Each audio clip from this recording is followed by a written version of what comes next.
తమ్మినేని 4 కోట్ల రూపాయల ఇంటి కోసం కుంభకోణం చేశాడు. ఇది ప్రధానమైనటువంటి అభియోగం. తన కుటుంబ సభ్యులతో కలిసి.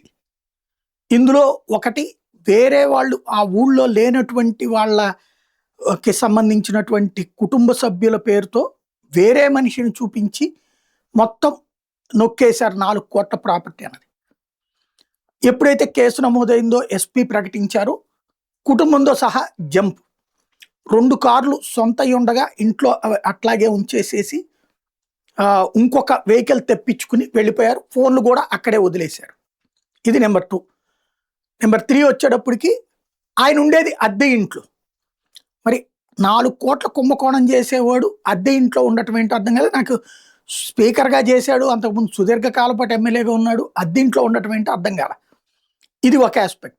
రెండోది వచ్చేటప్పటికి కోర్టులో ఏ ముందస్తు బెయిల్ కోసమో ట్రై చేసి అది దొరకనప్పుడు లొంగిపోతారా ఏంటనేది చూడాలి. ప్రస్తుతానికైతే పరారీలో తమ్మినేని.